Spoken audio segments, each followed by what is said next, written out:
early game, even on the late game itself, Electro Final Blow will disturbing Aura to get the objective like Turtle or Lord because it have a high DPS. And now, Give. Last pick from Onic PH. So, reward manipulation gonna give Aura slow effect a very, very slow. Alright, ladies and gentlemen, once again, both the drafts have been set for game number 3. Onic PH with their draft once again. It's a front-to-back composition with the Diggy and the Akai to cover for their backline. The Beatrix Yve. They also have a Benedetta to run wild on the enemy team. But for Aura Fire, they have a full dive comp, a pick dive comp, I could kind of say, with a little bit, well, with some utility here. There's a lot of sustain. You might see Aura Fire and you might say that they don't have a frontliner, but then you see the Faramis and the Rafaela, and everyone becomes a frontliner. We'll see, ladies and gentlemen, as we jump into the Land of Dawn for the climax of the series. Aura Fire versus Onic Philippines. Game 3. Yeah, this is a match point for both of them. So they need to want it to get through or to continue their journey on the MPLI. But now, there will be Tiki babysitting Nats again using the auto alarm bomb so it can hold Kabuki on the early game. But he proved it wrong on the second game. Exactly, right. In the second game, you mentioned it. The way that Diggy was trying to bully... Oh, Kekedat already. With an early flicker burnt away, his facehugger has rotated towards that bottom side. This will give more space towards Claude, towards Kabuki, to get to that item power spike. Again, this is something that I do want to point out, though, Colius. In game number 1, even though Kabuki was bullied in lane, was solo killed, he was still able to secure the golden staff in the 7th minute mark. So, in terms of farm, Kabuki is so good at just utilizing the waves and manipulating the waves. Or looking up the space, manipulating the wave like you mentioned before. But now, I think with Eve on the Onic PH side, when reward manipulation is being popped up, I think Blessing Duet must aim for the Eve. So exactly. Is it wise if the Onic PH is trying to bait the Blessing Duet later on? Because without Blessing Duet, our Fire didn't have enough DPS to give the damage to Onic PH. Well, they're already looking for that bottom side here. That's going to be a dive. And the Shard popped in early just to force that flicker from Nets. A collapse can happen as well here for the side of Onic PH. Facehugger caught. Pops the sprint. First blood over to Onic PH on the hands of Nets. Definitely not what Aura Fire wanted in the early stage, but they do get some gold, at least from the plating. And Nets is going to be forced to back up, so Claude can just shove the wave once again and get a better recall. But without Heavy Spin, I think it's the chance for Aura Fire to get the turtle. Because Heavy Spin is usually being popped up when you want to show away the Aura Fire jungler later on when they want to do the contest. But Onic PH started first. They try to engage the local turtle. Onic PH first onto the turtle. That's going to be the facehugger popping it in with the Cold Altar. Cold Altar HP gone, and look at that! The final blow takes a whole lot of HP. The reverse time brings both facehugger and High back to the final blow. Onic PH once again are able to secure a 2-0 and a turtle. Well, it's a good start for Onic PH. And now, it's like deja vu because our Fire is being pressured on the early game, but the goal difference is not too far away. So it's only different like 800 from Onic PH, and they're trying to chase it because they have the momentum hero to like Amon, who can use the Endless Shard very on points. But Amon need to be careful with the 9-for-9 because he can immune the damage from the Endless Shard. Not a good start for Aura Fire, but a great start for Onic PH. Aura are trading that top side pressure for bottom side pressure. You can see the turret plating. Aura were able to get a whole lot of that gold shield turret down in the bottom lane. But Kabuki, all right, they're gonna try to play for Kabuki here. Nets is there. He does have the flicker back up right now. Actually, Godiva jumps in. The damage comes through. Nets taken out. Good pick off by Aura. Onic PH. That's Aura on the board, actually. No response as of right now for Onic. And Kabuki will clear the way very quickly because he wants the plate. He wants the gold from the gold shield turret on the bottom lane, and now look at the mid lane. Heavy Spin has been popped out, but yeah, Facehugger, he even didn't pop up the third altar because he know he can survive. Very good calculation there. Fluffy trying to punish Dare for rotating, for putting pressure down on his jungler, but Dare will win out even in the trade against Fluffy. The Nerf Swords Paquito definitely hit him quite a bit. But okay, Dare Still, yep, a little skirmish on the top lane, even there. Low HP bar, cannot make it. Oh, okay, fine. we didn't see that high, it's Yep, fine. it's fine. It's fine, it's a kill over though to high. They are going to lose out on the turtle, so I would personally say it's an equal trade here. Onic PH secured a turtle and traded over with a Benedetta killed in that top side. They're going to have a tougher time now because Aura, this is what they just love to do. Utilizing Fluffy's potential. Facehugger, though, going to be caught here. Baptism doesn't cancel the heavy spin, so Facehugger will still fall. Didn't have open space for that Cult Altar to be popped. Top side there. Very low again, and the shards! But now Dare uses the eye for an eye to get out. Good final blow as well. Bottom side traded. Onic PH finally able to get a turret on the board as well. But I think it's a wise decision that Kabuki goes to the mid lane, because if he's not going to the mid lane, the mid outer turret will be destroyed and it will be more like Aura Fire will be lost condition. Because after the outer mid lane is destroyed, Onic will take the jungle, but look there. Well, the eye for an eye was baited out with the Endless Shard, but Fluffy wasn't able to fully capitalize on that. I think he's still missing a few items to deal damage that he would usually go for. Here's Saisui. Good pin down with the real world manipulation, and the snipe from Nets. A good pickoff from Onic PH as they push their lead even further, but it's only still just a 500 gold lead. We haven't reached that 1,000 point just yet, so it's still anyone's game at this point. Do you realize, Mirko, that they are trying to like pressure the Facehugger, even the Blessing Blade from Kabuki or Sensui gonna be taken down, and yup, the DPS is already enough to take down Sensui. And it was just such a good decision, a smart decision from Kabuki, right? He even popped the sprint, knowing that Sensui has used that heavy spin earlier in the skirmish to catch Facehugger. So it's a good punish on Aura. And with that, they're actually able to turn the gold lead back. Like I said, if it's just a 600, 500 gold lead, it's very easily overturned. And that's what you're seeing here. The game just bouncing back and forth towards Onic, towards Aura. And now the third turtle has been popped out on the land of them, but without Sensui, the near of them. So our Fire is trying to beat the turtle. Kakadot with the flicker there. That's going to be the Cold Altar HP burned down. And the shard fell by high onto the minions. Onto the creep, actually. Facehugger going to be caught. Going to be gunned down by Nets. It's a disaster for Aura. Kabuki with the Blazing Duet. Fluffy with the flanks. Getting one on the board. It's a 1-for-1. Not as bad as you would think initially.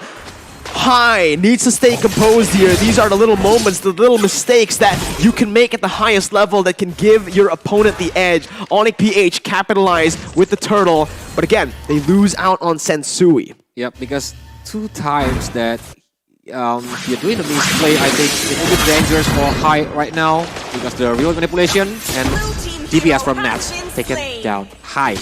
So Miracle, the third game, is it a pressure for Aura Fire? Because I think I'm not seeing like Aura Fire who are playing on the second game. I think it's not so much as Aura Fire making mistakes, but it's Onic PH who just definitely stepped up as well in Game 3. Both teams are going at it, are just punching back and forth here. And again, it's never that dominant game. We expected this to happen all 3 games. Onic PH, though, however, were able to dominate Game 1. Game 2 was dominated by Aura Fire. And finally, we're seeing this. Kabuki jumps in with the Blazing Duet to the back line. Sensui caught low. Holy Baptism dodged away from by Onic PH. A good disengage once again, as they're just really good at this. And you can see the gold lead, right?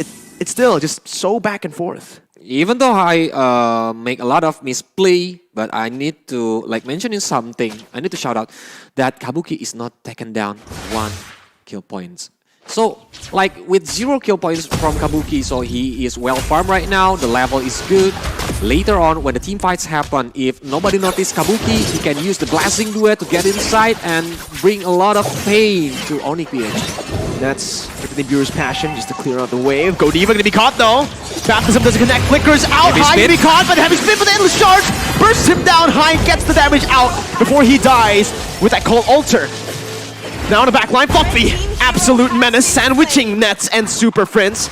Or Fire finally able to crack that 1,000 gold lead, but not just yet. It's just 800 as there pushes in that mid wave. Fluffy goes in for the contest. Aura looking for this Lord take. No jungler for Onic PH. They're looking for the play. Jumps to the final blow. Cancelled out onto the back line. Real world replacement cancelled by Fluffy as well. They're going to be caught there by Fluffy. Once again, Ness looking for the miracle play. The back line going to be targeted now as Fluffy is able to jump in. Dare still dashing away. Fluffy looking for the kill. Gets it with a knockout strike. And the Lord goes over to Aura. And the charge over to Super Prince. Nets looking for the damage. Goes right back to the Nibiru as he's looking for more. Aura Fire disengage with their sustain. 2.4k. And they have finally taken control of the game. A grasp here as it's no longer just a 500, 400 gold lead. What a play from Fluffy.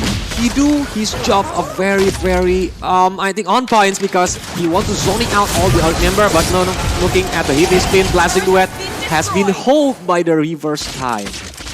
That's the question right now. Aura Fire, they have a gold lead, but are they actually going to be able to utilize this the longer the game goes? They're going to have to end it pretty early. If we look at it at a scaling perspective, Nets and Super Friends, oh my goodness, it does not matter. Nets didn't have the flicker, got punished by the endless charge, by the big potential, the kill pressure. Like the final blow. Petrify only connecting onto Godiva, the gold altar is there. Dare still able to get out, but look at the glowing wand tick. Slowly tearing him down. He gets out in the end, but it is Aura Fire who are able to translate, to convert the pressure that they placed, the kill that they placed onto Nets, onto that tier 2. All base turret passives have been popped as well. 5,000 gold lead now for Aura. Well, it's a disaster for Onic PH because Conceal has been popped up. Maybe they're trying to take the position and trying to pick off one member from Aura Fire, but they realize it. They want to get back first. They need to wait the momentum again because Onic PH have the Digi, have the Akai, who have the heavy spin or even the reverse time too. Like holding Aura Fire go away from the team fight. Aura Fire, 5,000 gold lead. We're going to take a look at the items. And this is the reason why Kabuki's been dealing so much damage, Kolios. The DHS, Golden Staff, and he's built a Wind of Nature. Meanwhile, Nats, that's the thing. No Wind of Nature, no defensive items yet. That's why he's been so vulnerable. And he has to really be careful now because I think one Endless Shards can actually take him down. Highest level 14. He wants the penetration by building the Malefic Roar and even the Fury Hammer to be the Hunter Strike later on, but without Wind of Nature, like Blasted Duet from Cloud will be a painful to Nats itself. So yeah, like it can make the Nats taken down without doing nothing on the team fight. So Nats need to be careful on his positioning, especially Kakadot. So he needs to like stay beside Nats to cover him. Even Super Fritz, take a look at that. He's actually opted to go for Oracle instead of the Glowing Wand that you would usually see, or even a Divine Glaive this early on up against a sustainable comp. But the Dominance Ice, did you see it? Did Onic PH have enough, or was it just one Dominance Ice? Because the sustainability from Aura has been winning them these team fights. I think that's enough because they need the damage. The enemies have DD who can give absorb ability if they lack of the damage. Like the team fight will be not good for Aura Fire, but look at the Renner's apathy, Kabuki. Wow, it's very painful. Thing is though, he already has the Wind of Nature. He has the Holy Healing from the side of Godiva as well. And look at this, Aura Fire playing the macro game now. Pushing that top side before contesting the Lord, just Lord dancing, resetting it, not really committing onto it, and this is what you want to see from the team that's ahead. They're utilizing the gold lead really well, and this is an Aura Fire that right now I feel have improved from the playoffs, where usually they would still just be going for those coin flipping team fights. Yep, but there is taken. Yeah, if there is taken down, I think it's the green light for Aura Fire to start the Lord because Sansui is still holding the Lord. Oh, Kabuki! Jumps in with a Blazing Duet, that's a lot of damage placed, Kakadot taken out, reverse time bringing it back, but it does not matter. Sansui gonna be taken down as well as he pops the heavy spin defensively, but the Endless Charge finds the mark. Fluffy goes to the back line, absolutely wreaking havoc.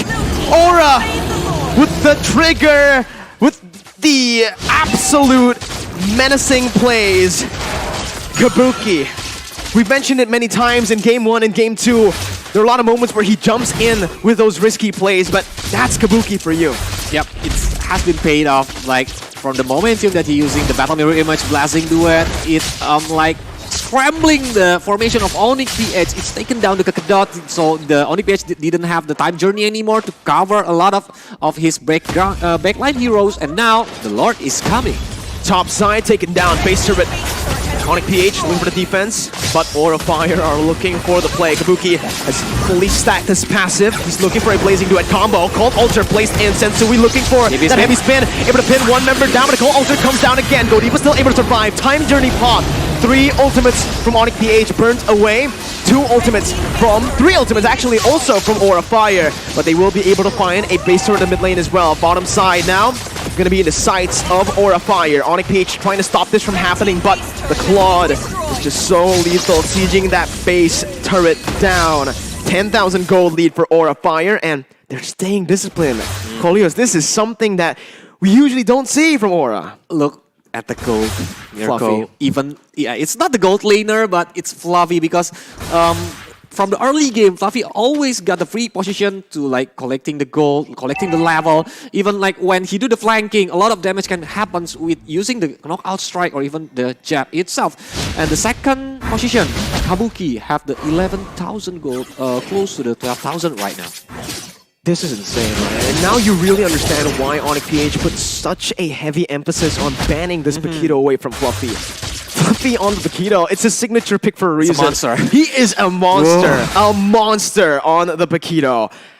Oh, 3-0. I think it's because Fluffy have the nickname, Fluffy Ali. Fluffy Ali. Oh, I like that. I like that. Yeah, because when he using the Paquito, the hook is always on point and always give the enemies nightmare. So he can stand firmly to like looking for where is Fluffy, because he can show anywhere on the backline. Exactly. That's what we've been seeing, right? Man, Onic PH, how do they come back from this position is my question right now, Kolius. I've always said, even from the early game, that if they can push it to the goal or push it to the late stages, they will actually have a little bit of an advantage coming from the damage output. But Nets needs that with nature. He needs to start respecting the damage output from Aura Fire. There's been a lot of physical damage on him, and the reason that they've been able to, well, the reason Aura Fire have been able to win a lot of these team fights is because Nets is evading most of the time, not hitting, because he doesn't have that win in nature. And now, Kabuki is on standby position. Maybe he'll make the miracle again using the Gadiva image, but Gadiva, oh my god, there's a lot of damage that been held by Gadiva, so the Cult Altar has been pulled up. This is good for Onic PH though. That's the Cult Altar, a massive ultimate burnt out. Kabuki needs to be careful here, Kabuki! Ooh, what a juke! So Kabuki still survive, even though he have the Immortal, I think, but it's too expensive right now because it's 17 minutes, so if the Immortal is destroyed, I think that's the green light for the Onic PH. But now, Endless Shard, Sentry. Gonna be caught in the real world. Inflation has a bit of truncheon now. Look at the Claude coming in from the Black Lion with the Blazing Duet, dealing so much damage. Emerald to everyone! It's a disaster for Onic PH as everyone will be melted, will be executed by Fluffy Ali. Nets trying to run away. Kabuki walking him down. Nets dealing so much damage. They need to respect him. Nets guns him down. Hai looking for the assassination. Nets on a mission now to kite away, to get out. 3 members down for Onic PH. They're trying to buy the time right now as Nets is still trying to get out. Fluffy looking to play. Nets still able to get out for now. Nets finally shut down, taken out. The final blow is not enough. Aura Fire have done it. Reverse sweep is real for Aura. 9,000 gold lead here in the 17 minutes. Onic PH put up a good fight, but in the end, it's 2-1 to the Indonesian Dragons. GG. That's only that I want to say that Aura Fire is like being pressured on the early game, but they prove it wrong that when the Kabuki have the free position and Fluffy itself, like we mentioned before, Fluffy Ali with a knockout strike, like Onic PH backline,